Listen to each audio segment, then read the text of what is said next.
Donna Schwartz here from the Everything Saxophone Podcast. We are live at the NAMM Show 2026.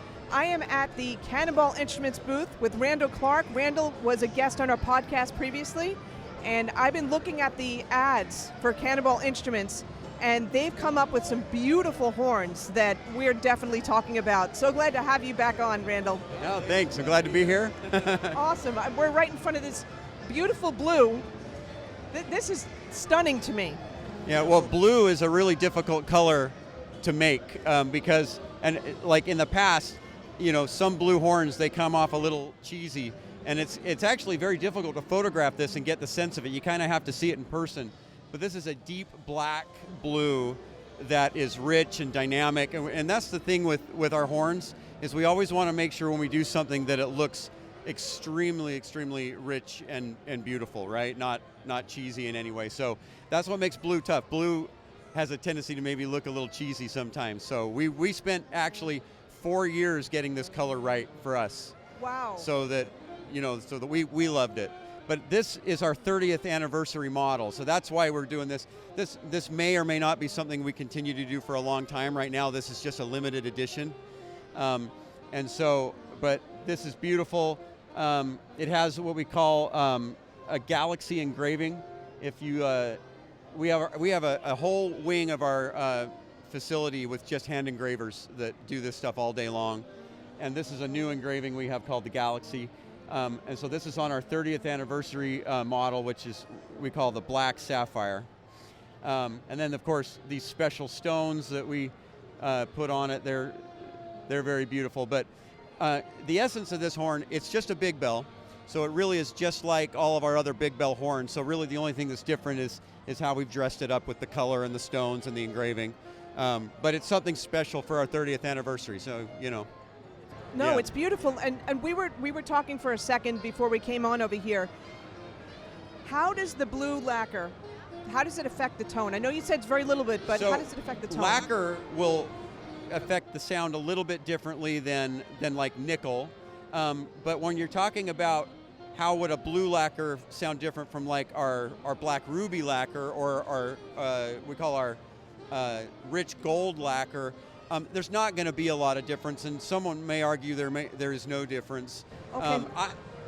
I think every horn varies a little bit, but there is definitely going to be a difference between a lacquer and a nickel sound. I mean, I play thousands of these a year, and so I get a pretty good sense for, if you were to blindfold me and say, you know, which one are you playing? Is this nickel or is this lacquer? I could tell you what it is based on, you know. But I've gotten to where I can, but we're talking about very small things here, you know what I mean? Okay. It's not like it's this dramatic difference, you know, when you hear one versus the other. You know, it's still a big bell at the core. The big bell is a robust, punchy, you know, stage kind of saxophone. Full kind of sound. Full yeah. sound. And so all of them are going to sound more or less like that. You might get some variation. This particular set of black sapphires tend to be a little brighter than some of the others. We haven't had them long enough to see if that's going to be a thing that is usual. So like, as I play hundreds more of these, you know, do we find that every time we get a black sapphire in, is it a little brighter? We'll see. But these are a little brighter. And we also have a different neck on this alto too. So every one of our big bells comes with two necks. It comes with this, what we call up here, our original neck, which is a standard neck with the octave key on top. And then this is what we call our fat neck. And unlike others, so there are other brands that have an underslung octave key, but where the pip is still on the top. Oh, that's right, so yeah. We put the pip on the bottom, and just relocating that does change the airflow just a little bit, and it changes your perception of how the horn feels with your air input. So, does that, I'm just curious, yeah. when you put the pip on the bottom, it affects the airflow. Does it make it more free-blowing? It makes it a little more free-blowing, yeah. Got it, yeah, okay. So just a little less resistance. You know, and everybody's different. So Gerald Albright really prefers to play on the underslung neck. I prefer personally to play on the regular neck. So it's just it's something to do with how you play. You know? Personal preference. Yeah.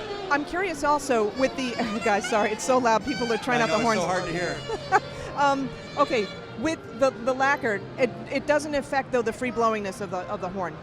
Well, it can, because I mean it's touching the metal, and anything that's touching the metal is going to change a little bit how the metal responds and vibrates, right? Got it. Okay. And so there won't be a lot of difference between how that happens lacquer to lacquer to lacquer, but if you're talking like, if I were to sandblast this, or maybe we should go look at this midnight horn over here. Yeah, we're going to travel over here. We got Paul Taylor here. Everyone say hi to Paul Taylor. So nice to meet you. I've seen you in concert. I love the way you play. Oh my goodness. Thank you so much. Awesome. And you're on camera. On the Everything Saxophone Podcast. Cannonball artist right there. This guy's Awesome. killing it as well. Yes. Yes. In fact, Cheryl just told me that your album Midnight, right? Number 2? Oh yeah, so Jazz Tracks named my recent album number 2 of their top albums of 25. So That is amazing. That is awesome. And he's very humble about it too. You really are. okay. Well, anyway, there's Paul Taylor. That's awesome. So this is the midnight horn. We're doing a little interview. Look at that. So this midnight horn is a lacquer as well. So, but it has a powder in the lacquer, and so when you're looking at the blue lacquer versus this lacquer, it's the same lacquer, but because this has a powder in it, it is going to gently affect how that metal responds a little bit. I think to the average listener, you probably wouldn't tell much of a difference, but the player can definitely feel it if they're, a very perceptive kind of player. So. Okay. Yeah. Cool. All right. And so, and I mean, I love the way that look. It's like it looks like a matte kind of finish. It's a matte black. And we have another horn called a Raven, which is a matte black nickel. So instead of a lacquer, it's a nickel finish, but it has a matte finish, and it has a little bit different look to it. It isn't quite as dark as this, but that's going to change too, because it's a nickel finish with a matte on it, So, but anyway, the Midnight we had released a couple years ago. But we were having a little trouble getting the color exactly the way we wanted it, and so we decided to get rid of it until we could solve that problem. And a lot of people were very unhappy that we got rid of it, but we worked the color out to where we can have it very, very exact every single time now. We were one of the innovators on doing these matte black horns with lacquer. Like it's a very difficult process to do. And so it took us a while to do it. Now there's a few other companies out there doing it. But I'll tell you, it's a hard process to get the lacquer right when you're doing a matte finish on it. So, but we're happy to have that back. Also, we have the Black Ruby was the same thing. It was a very popular horn, but it's very difficult to have hundreds of finishes all the time for people to pick from as a manufacturer. So we decided to get rid of it, but then there was another saxophone outcry, and they had to have it back. So we brought it back this year because people got to have their purple or whatever, It's beautiful. We call it the Black Ruby. Yeah, listen, this is the thing. I'm going to get in here for a second. Yeah. I'm not into the bling or anything like that, but these are stunning. And, cameras can only capture so much of this, really. It's beautiful looking, really. And I've seen the ads. I'm like, I have to make sure that I hit you guys at the booth because this is beautiful. It's important to us that they look very beautiful. We think of our instruments as being like high-end jewelry almost. It's like it has to have that precious metal look to it, or we aren't interested in doing it. Yeah. So. Well, you know what? That makes sense because like I have a Cannonball trumpet, so like the stems, the stones are part of that. Yeah. And initially, that was why we did the stones. We wanted to have something beautiful. I mean, every stone that we have on our horns are semi-precious stones. It's not just anything, and they have to be a certain hardness as well, because what we found is that the harder a stone is, or well, not necessarily the harder a stone, but getting the stone density right does also affect your perception of how you hear yourself in the horn. And so that was something we found out after the fact. Initially we did it just because we wanted it to be beautiful. And some people say that's just nonsense, but I can tell you, I've played thousands of these horns, and I can tell you that it's repeatable, and we know when we put the right density of stone on a horn that it does change the way you perceive it, you know, and some are good and some aren't so good. And so we found a few that we think are really beautiful that also, you know, what we think really helps our, and I'm not going to say it really changes the sound a lot. I think it does, but it's, you know, it's like a ligature. A ligature doesn't really change the sound a lot. I think 99 out of 100 people would never be able to tell the difference between a ligature on your instrument, but you as the player, yeah, that's the thing. You can definitely tell a difference when you play a different ligature. You know what I mean? Oh, I absolutely know that. I think there's more of that to this than the sound, but there is a tiny bit to the sound too. It is there, but it's very, very small.